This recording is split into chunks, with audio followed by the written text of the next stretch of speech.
everyone, welcome back to my channel. It's swan here, and I want to make a series that each month I'm going to tell you about all the art that I've consumed over the span of the month, and which I liked, I enjoyed, what are my opinions on it, just things like that. And I'm going to categorize them into different categories, just like I did with my November favorites, I suppose. I skipped December, but we are back. So this is the what art I consumed in January 2026. Okay, the first category is books. If I'm being completely honest, I had exams, so I did not have time to read nearly as much as I wanted to. Despite me making a whole to-be read jar, I haven't finished a single book. Like, I started, but I didn't finish any of them. So I'm just going to show you that my current read is this book. It's about, well, as you can clearly see, the perfume of Chanel, and it's written by Tyler J. Mazzeo. A story about how Coco Chanel pretty much came up with the perfume. So it's not really like, I don't know, it's interesting to me because I'm really interested about like people, how they came up with the ideas, how they like made them real, made them into reality. And she obviously knew how to do that because it's like a very iconic perfume. So I'm reading that, but I'm not even halfway through yet, so I don't want to give any opinions on that. But as of now, like I'm not even halfway through it, but it's nice, it's very well written, and it has a lot of information, but it's not like very dry. It's written like it's about the story, about how she came up with it. And it's obviously just like a theory because it was obviously written when Coco wasn't alive, and it's mostly just like the author is trying to get like the idea of how she thought of that and like what did that mean for her, but we have no knowing if that's true or not. And also, I don't really count this as a book, but I've been into DC lately, and my parents, when they figured that out, I suppose, they gave me like a book. It's a children's book, so that's why I'm not counting it as a actual real book. Just like 5-minute stories, like bedtime stories about superheroes like Wonder Woman, Batman, or Superman, and which, as I said like 3 times already, I'm not counting as a real book, but I read it through. It was, like adorable or anything. Like, it's just a book for little kids, so I just, read that, I suppose, like in 10 minutes I read that, the whole thing. So yeah, just popping that in. The next thing that I wanted to touch on are shows, movies, anything like digital media-esque. First of all, I watched the second season of Kami-sama Kiss. Very adorable.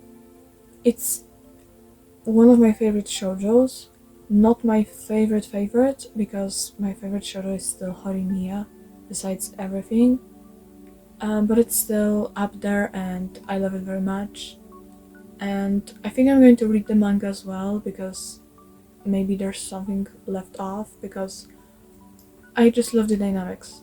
My favorite character also haven't changed. It's still the crow guy, and that I mentioned in my November art I've enjoyed. Next up, I have rewatched and finished season 5 of My Hero Academia, because when I watched My Hero Academia, season 5 was just coming out, so I got to some point, like half of it, and then I just never finished that, so I rewatched the first half and then watched the second half. Now I'm obviously doing season 6 because, well, obviously the new season comes out or something, so I wanted to, watch it, but I still have to go through the 6th, 7th, and 8th seasons so that I am actually caught up with what's happening. And I'm also like, I read the manga some, and I also got spoiled a lot, sadly. so it's not entirely new for me. Like, I know what's going on, I know how the manga ends, because I could not escape the spoilers. But I'm just saying that I watched that this month. I rewatched Death Note again for the bazillionth time because I love Death Note. I love Death Note and I love Death Note, and my Oshi is Mikami Teru, so I love Death Note and I watched Death Note again. Again. And again. Yeah, mostly the episodes which Teru is in, but I'm going to leave it. Just know that I watch Death Note like every single month, pretty much. I am a proud Death Note repeater. Next I started rewatching Jujutsu Kaisen Season 2 because I don't really like just, when I don't watch something and then the new season comes out, I don't like just having to remember everything what's been happening to just plug myself into the season third. Besides, it's not even like out yet in the full thing, so I think just for the sake of my sanity, I'm going to wait till the third season is actually gotten out, so that when I actually sit down and watch it, I don't have to be like, oh no, the next episode is coming, like, oh, in working week. No, I have the whole season to watch with no cliffhangers, which I hate cliffhangers. Anyone else hates cliffhangers so much? Wow. Yeah, so I'm rewatching season 2 and I'm going to watch season 3 in February. But I'm also a manga reader, so it's like, I'm watching the anime because, it's animation and whatever, but I read the manga, so I'm not going to get surprised by anything, by any means. I also actually started to watch Star Wars. I watched the first 2 movies, right, The Phantom Menace and The Attack of Clones. That's the 2 that I've watched. I did not get to finish like the third part of it, and those are the first movies of Star Wars I have ever watched. I really like them, they're very amazing. I really found this detail a lot funny, that especially during the Attack of Clones, when Anakin and Padme are together. I mean, there are scenes with them together. Obviously Padme wardrobe is changing a lot. She's a princess, she's a woman, so she's very obviously changing outfits each scene. But I found it funny how Anakin is doing that as well. And I actually texted my boyfriend about that, and he was like, what? No, I think he has the same clothes. No, he actually changes them quite frequently. But they're just in the same color scheme, and they're always loose because, Jedis have those loose clothes. But I found it funny, he's changing those clothes just as much as Padme does. It's just because he's not switching colors and the form fitting is very similar. It's not as visible, but it's very funny to me how those two are actively changing wardrobe, and the rest of the cast are either changing it once or twice or not at all. They're in the same clothes. I just think it's kind of funny, and I don't know, I just found that detail funny. And the last thing that I wanted to mention, it's not a movie, not a show, it's from YouTube actually, but it's an animation made by Pretty Fruit Studio, which I'm going to link it down in the description so you can watch it. But I don't know, when it showed on my For You page, it intrigued me a lot, and when I watched it, it altered my brain because, whoa, I don't know what's about this animation that made me, I don't know, I remember it so, whenever it comes up on my For You page, I have to always watch it. I've been thinking about this animation, I showed it to everyone around, I don't know, it moves something in me. I can't even explain to you why. Just watch it. It's beautiful. I like it a lot. It's kind of unsettling, but in a very good way. There's nothing horrific or anything.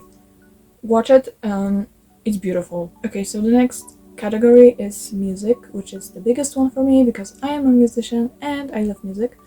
So it's going to be. It was supposed to be a very long list, but I don't want to repeat myself. And also, like, when I discover a band, I listen to their whole discography. So I'm going to just point out the songs that made me notice them. First of all, I somehow got myself back into K-pop, which is actually insane because I've been like not in the K-pop community at all for like last 2 years. Like I've been a very huge K-pop stan for like 4 years. I think I was huge on that. Like I have my Stray Kids album right here, my two Hyunjins. Like you basically can see the poster behind me. I also have an Idol album. Whatever. What I mean to say, I am a very huge K-pop fan. I was, and now I'm actually going back into it. So I started to like kind of try to ease myself back into what's trending right now. So I've been listening to Spaghetti by Le Seraphim, lots of Cats. I know it's not K-pop. Don't come for me. It's a global group. I know that. But Cat's Eye.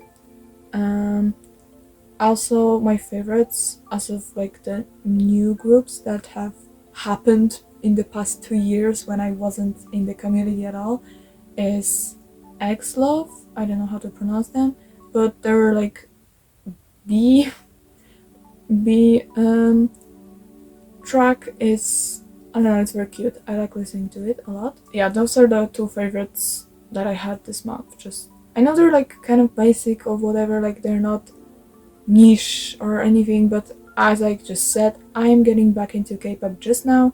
I have to catch up with the popular things before I ease into the niche ones next. Taco Luca by Megarin Luca. I don't know what to tell you, I just went back and started listening to Vocaloids over again, since I had a face for Vocaloids as well, and I'm getting back into it once again right now. Break Stuff by Limp Bizkit, and nothing new really. I listen to them a lot. It's just this song has been my favorite this month. The one that exists in my memories by Dossi. Sorry if I'm glancing right here. I have my notes here so I don't fuck up anything. Very calm song. I like it. It's relaxing to me. I don't know, it just synchronizes with me. Joroya by Momento Mori. I'm sorry if I'm pronouncing that like very, very badly, but it's literally in Japanese. I cannot speak Japanese, so sorry. Dusk by Death Pair. Give Me More by Alloboy. My favorite band of Visual K as of now is Lyrica, which I'm actually so hopeful that Uzeki is okay.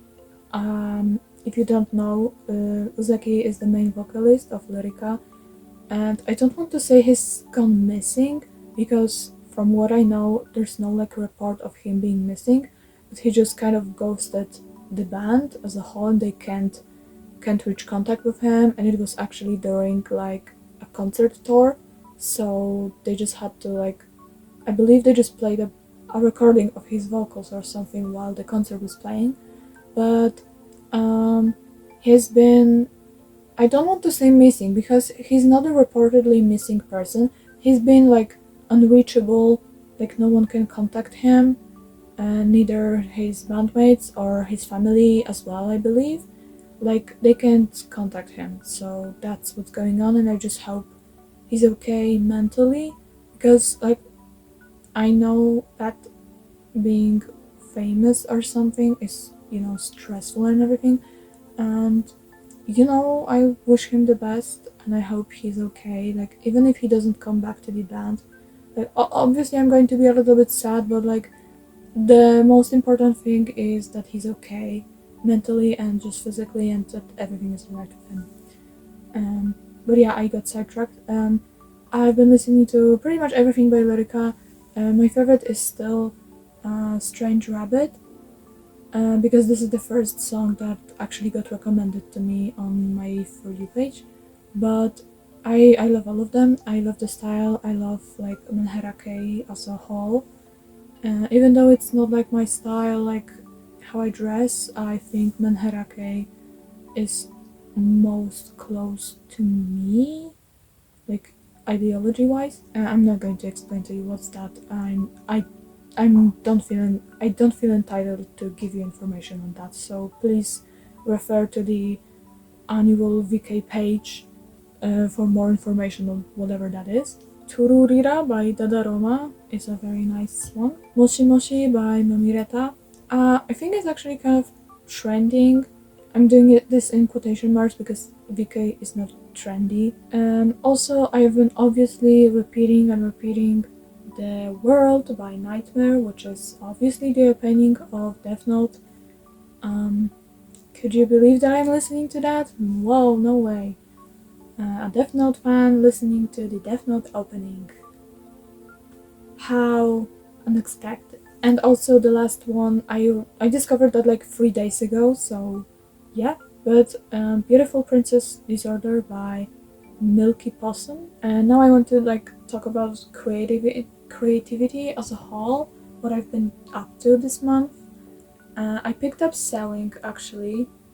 I don't know when this video will be going up, but I have like one video coming up when I'm actually sewing a rosette of Mikami. So I picked that up. I sewed quite a lot of stuff actually. I didn't think I would sew that much, considering I'm a little beginner and I had to learn how to stitch a single thing this month. But I sewed a rosette that I mentioned, a garment, a very simple Lolita headpiece, and also I sewed a plushie that's made from fabric scraps after the other projects were done, which my siblings like a lot, so I'm happy about that. And also I started, I cut out the fabric for a pillow that's heart-shaped. That's a project I'm going to finish in February, so I'm not counting it as a January one. And the last category that I wanted to mention are like YouTubers that I started following or started religiously watching this month. There are 4 of them: Alison Aiko, Mika Baby, Miri Vlogs, Cole, Leinali. But yeah, that is it for the video. Let me know what are your art favorites for this month and what you nurtured your soul with. And see you next time. Bye bye!